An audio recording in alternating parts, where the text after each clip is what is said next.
In the heart of the Appalachian Mountains, there once was a town so ordinary, so quiet, that it barely made the news. And yet, one day, it vanished. Not in a fiery explosion, not through a natural disaster.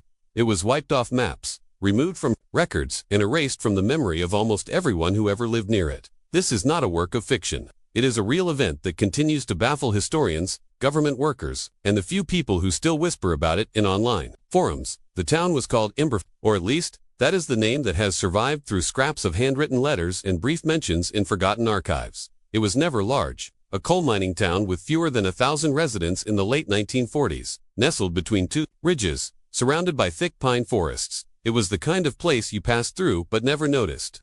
Locals lived simple lives, church on Sundays, schoolhouses with creaky floors, and front porches where old men would sip coffee and talk about the weather. And then, it was gone.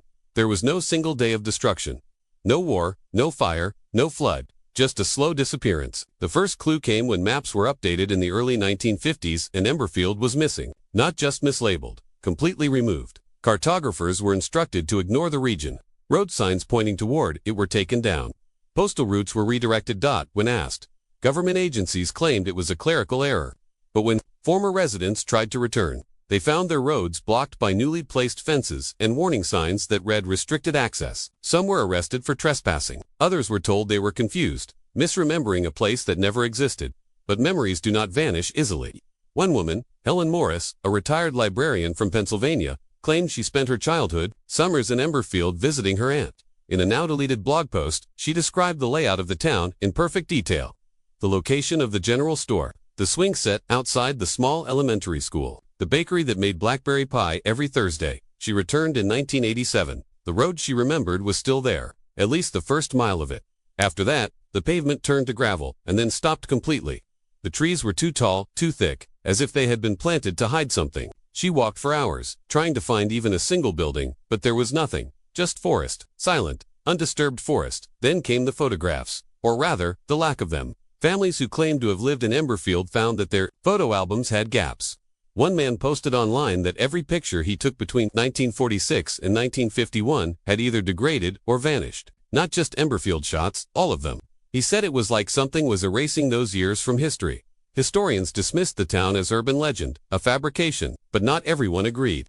In 1993, an anonymous whistleblower posted scanned government memos suggesting that the area around Emberfield had been acquired by the Department of Energy in 1952 for experimental research. The documents were vague. No mention of weapons or energy sources. Just a repeated phrase, containment protocol. By then, amateur researchers had started making trips into the mountains, hoping to find something, a foundation stone, a piece of machinery, anything. Some came back with broken compasses and strange stories of losing time. One man claimed he walked into the woods with a full battery on his camera and came back an hour later with everything drained. His watch had stopped. He had a nosebleed. He also had no memory of the hour he was gone. Podcasts began covering the story. Emberfield became a cult topic on YouTube and Reddit. And while many treated it as creepypasta or an internet hoax, others dug deeper. A researcher named Daniel Rowe uncovered a letter dated 1954 from a senator in West Virginia to the Secretary of Defense. The letter referenced an incident in the Emberfield area and requested immediate quarantine of the zone. What the incident was, no one knows. The rest of the letter was redacted.